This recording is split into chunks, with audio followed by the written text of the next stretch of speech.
हमारा सीन वहाँ से स्टार्ट होता है जहाँ पे अपना जुनवो आगे बढ़ता है, चूँकि उसने सारे के सारे सामान को बुला लिए थे पाँचों के पास। अब वो सोचता है चलो अब हमें जो सही काम करना था वो स्टार्ट करते हैं, जो जिसके लिए हम यहाँ पे आए थे।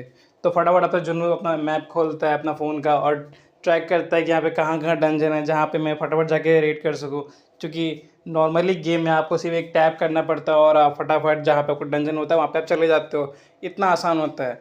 बट अब इन रियलिटी आपको कैसा कर पता चलेगा, उसे कुछ पता नहीं रहता, चूँकि अब जस्ट नया नया उठा ही होता है अपना बंदा बेड से। तो फिर वो देखता है क्या मैं जा नहीं सकता, अब पूरा शौक हो जाता है। क्या अपना जुनून जब सर्च करता है तो उसे पता चलता है कि यहाँ पे ये क्या हो रहा है। उसे कुछ समझ नहीं आता कि ये क्या है, क्या लोगों ने खुद का डंजन खुद से खरीद रखा है, और यहाँ पे क्या बात है कि मतलब मैं मेरे पास सामान होते हुए मैं खुद को अप्लाई नहीं कर सकता।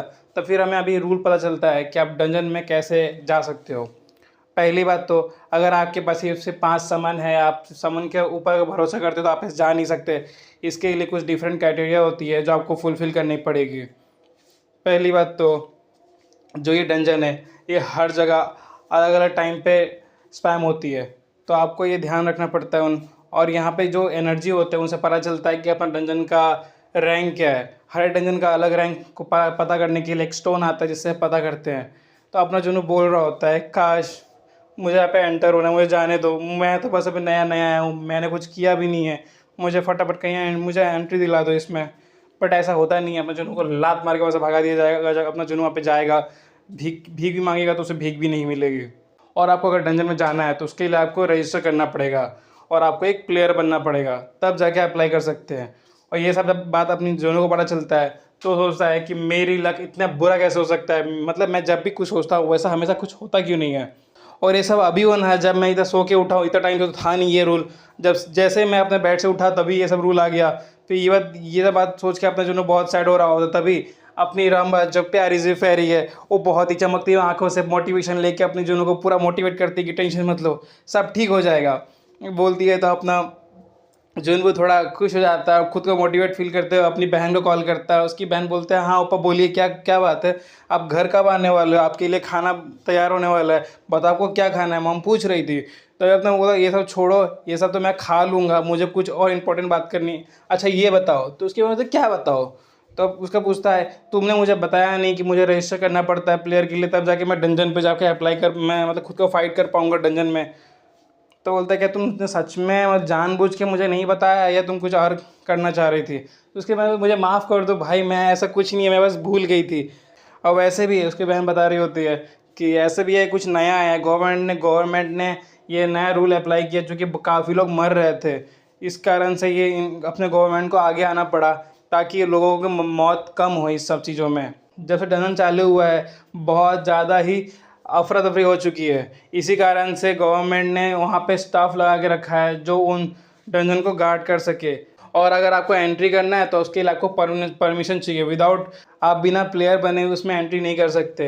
अच्छा बट ये बहुत बेकार तरीका नहीं है। फिर हमें पता चलता है अगर आपको ये सब टेस्ट आपको इन सब में बैटल करने के लिए डंजन में जाने के लिए आपको ये सब में के लिए आपको टेस्ट देना पड़ेगा, रजिस्ट्रेशन करनी पड़ेगी।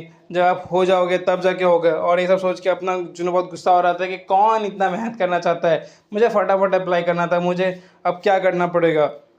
तभी अपने जुनून को पता चलता है कि लोग जब से ये सब कुछ स्टार्ट हुआ है, ये गेम इन रियलिटी आ चुका है, तो लोग बहुत ज़्यादा ही पागल हो गए हैं। बस जब से गेम स्टार्ट हुआ है लोग पूरे पागल हो चुके हैं। लोग बस खुद के लोग के लिए ग्रिड के लिए सब कुछ अपने ऊपर खुद ध्यान दे नहीं रहे, बस डंजन में जा रहे हैं। उनकी मौत बहुत ज़्यादा हो रही है और इस कारण से अपनी जो सोसाइटी है वो काफ़ी ज़्यादा ही इनबैलेंस हो गई है। इसलिए गवर्नमेंट ने आगे आके ये सारा सिस्टम अप्लाई किया। ऊपर से तुम्हें पता है कि इन सब में अपना जो ये प्लेयर्स इसमें भी रैंकिंग सिस्टम होता है। बोलते हैं क्या सच में रैंकिंग सिस्टम? हाँ बिल्कुल, हर एक जगह का टॉप रैंकर्स 100 प्लेयर में से अपने इधर और पूरे दुनिया में जितने भी है उसका भी एक अलग से चार्ट बनता है हर साल। और अपना जो कंट्री है वो बिल्कुल ही ग्लोबल रैंक से बाहर आता है। काश वो लेजेंडरी गॉड जिन्वो अगर होता तो हमारा कंट्री भी बहुत आगे होता।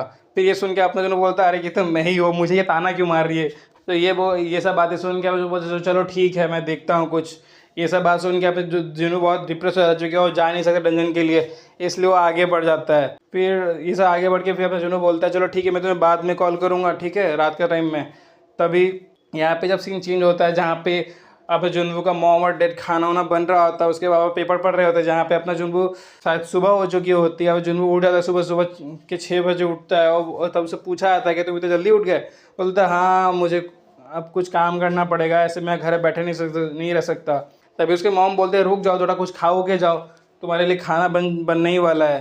तब जुनू मना करते नहीं, ऐसा कुछ नहीं है, मैं ठीक हूँ, मैं चलता हूँ, अभी मुझे कुछ काम है, और मुझे माफ़ करना कि मैंने इतने टाइम आपको इतना परेशान किया इसके लिए, और इन सब के लिए बहुत बहुत शुक्रिया जो भी आपने मेरे लिए किया है। ये सब बात सुन के तभी उसकी मॉम पूछते हैं क्यों, क्या कुछ हुआ है क्या। तो इसका अमन जुनू का जो डैड होता है वो थोड़ा ऑकवर्ड फील करने लग जाता है, बोलते हैं ये लड़कों को पता नहीं होता कहाँ पे क्या बोलना होता है। तभी उसका मॉम पूछ रही होती है पर जुनू ठीक तो रहेगा ना, और तभी उसका डैड बोलता है ऐसा कुछ नहीं है, सब ठीक रहेगा, क्योंकि गवर्नमेंट ने काफ़ी सारे सेफ्टी रखती है उसके ट्रेनिंग में, जिससे कि लोग सेफ रहे, और खाली बस विश करते कि अपना जुनू बस सेफ रहे, बस आगे निकल जाए।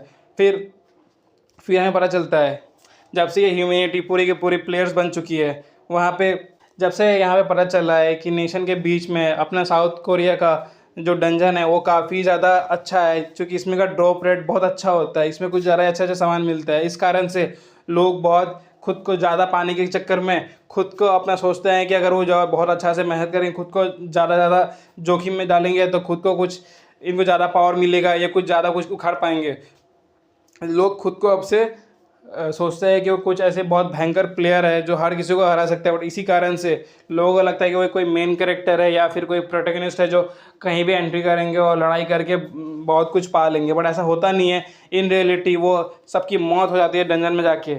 इसी कारण से फॉरेन प्रेस ने ये पता किया है कि काफ़ी लोग मर रहे हैं, क्योंकि काफ़ी जो पहले के जो जितने भी गेम खेलने वाले थे, जिनको अच्छे से गेम खेलना पता, उनको रूल्स पता रहता है कैसे गेम खेलने से कैसे एक्सपीरियंस और सब कुछ लेवल अप होता है, उन लोगों की मौत सबसे ज़्यादा हुई है, क्योंकि वो लोग सोचते हैं कि ज़्यादा रिस्क लेंगे तो उन्हें ज़्यादा कुछ फ़ायदा होगा, बट ऐसा कुछ होता नहीं हो। इन लोगों ने काफ़ी कुछ एनालाइज़ किया है साउथ कोरिया के बारे में, और यहाँ पे इन लोगों ने एनालाइज भी किया है कि अपने साउथ कोरिया का इतना, जब पहले इन लोग इतना गेमिंग में इतना आगे थे तो इन लोगों का रैंकिंग इतना नीचे क्यों है। तो ये लोग एनालाइज करते हैं कि अपना प्लेयर इतना नीचे क्यों है, तो फिर बताते हैं जब से डजन चालू हुआ था तब से काफ़ी लोगों की मौत हो गई, जो सबसे ज़्यादा मरने वाले लोग 20 साल के ही थे। इस कारण से काफ़ी सारी मौत के कारण अब यहाँ पे कोई ऐसा अच्छा प्लेयर रहा नहीं है जो साउथ कोरिया को आगे बढ़ा पाए। और काफ़ी सारी मौत जहाँ पे अपना जो देख रहा होता है उस न्यूज़ को, उसमें सोचता है कि काफ़ी सारी मौत खाली ग्रीड के कारण हुई है, लोगों को खाली कुछ ज़्यादा चाहिए होता है इसी कारण से। और जहाँ तक अपना जुनू का लगता है, अगर वो भी उस टाइम में होता जब वो पहली बार अगर उसने अगर पहले जहाँ अपना जुनू सोच रहा होता है मैं किसी को क्या ही दोष दूंगा, अगर मैं भी इनकी जगह होता तो मैं भी शायद अब तक मर चुका होता, क्योंकि मैं भी ऐसे ही बहुत ज़्यादा एडिक्टेड था इस गेम के लिए, शायद मुझे भी ऐसा ही करना चाहिए था, और मैं कुछ सोच नहीं सकता, मुझे खुद के ऊपर ही अभी थोड़ा बुरा लग रहा है। तभी हमें कोई बुलाता है कि अब आपकी बारी आ चुकी है, तभी अपना जुनू का बारी आता है, तब वो अपना फॉर्म फिलअप करके जमा कर देता है, बोलता है तभी अपना जुनू जो होता है वो रजिस्टर करवा लेता है। और तभी वो सोच रहा होता है यहाँ पे क्वालिफाई करने के लिए मिनिमम आपकी जो क्वालिफ़िकेशन होती है वहाँ पे, जब अपना जुनू रजिस्टर करवा लेता है खुद को, और तभी वो पूछता है कि तब जब भी अपना जुनू जब रजिस्टर करवा लेता है तभी पूछता है कि आप बता सकते हैं यहाँ पे कितने लोग क्वालिफाई करने वाले हैं। तभी पता चलता है अपने जुनू को कि जितने भी लोग हैं उसमें से खाली 50 लोगों को चुना जाएगा जो पास करेंगे और वो प्लेयर बन पाएंगे। तो यहाँ पे तो करीब से करीब 1000 लोग से ज़्यादा लग रहे हैं मुझे, और इसमें से क्या आसान रहेगा कि मैं इन सब के बीच में एक प्लेयर बन पाऊँगा। चलो जो भी हो, पर अगर मैं इन सब के बीच में से भी अगर मैं कुछ खुद को पास ना करवा पाऊँ तो क्या फ़ायदा होगा मेरे लिंचो होने का। लिंचो इंग्लिश का छोटा सा मतलब नॉर्मल नाम है जो अपने खुद को अपना जुनू बुलाता है, पहले अपना गेम में था तब खेलता तब बुलाता था खुद को। तभी सब बैठा होते हैं, सब आराम से बैठे होते हैं, तभी कोई बंदा होता बोल रहा था इन सब में से हमें खाली 50 को सिलेक्ट करने हैं। तभी कोई बोलता है कि आप ज़्यादा चिल्लाओ मत, बस तुम ध्यान रखो और अच्छा सा टैलेंट चुनो, जो अच्छा सा कोई टैलेंटेड बंदा देखो जो सही बंदा हो। तभी हमें पता चलता है एक बंदे के बारे में जिसका नाम पार्क चैंग श्योक होता है, जो हेड क्वार्टर एग्जामिनर होता है। तभी ऐसा बातें कर ही रहे होते हैं, तभी कोई चिल्लाता है कि ये बुढ़े इधर देख क्या हो रहा है यहाँ पे, ध्यान दे इधर। तो बोलते कौन है इधर, कौन मुझे बुला रहा है। तभी कोई आता है जो पार करके बुलाता है और बोलता है तुम कैसे हो, तुम तो बहुत खुश हो गए ना मेरे बंदे को मार कर, अब मैं तुम्हें बताऊंगा मैं कौन हूँ। अब तभी अपना जो पार्क होता है वो बोलता है कि तुम कौन हो घटिया आदमी, और तभी अपना पार्क अपने सारे सारे के सारे सामान बुला लेता है। और तभी कोई बोलता है ये तो सिंडिकेट और हेडक्वार्टर के बीच में लड़ाई हो रही है, आई मीन एक गैंग वार होती है जिसमें गैंग और वासेस अपने हेडक्वार्टर के बीच में लड़ाई होने वाली होती है। तभी देखता है, तभी अपने गुजून अपने कान में शायद कुछ वीडियो देख उग रहा होता है, कहीं या गाना सुन रहा होता है, तभी उसे भी आवाज़ आती है। तो मुड़ के देखता है कि सोचता है कि ये क्या हो क्या रहा है इन दोनों के बीच में, और ये कैसा सिचुएशन बन चुका है। पहले तो यहाँ पे सब कुछ शांत शांत था। और that's all for today guys, bye.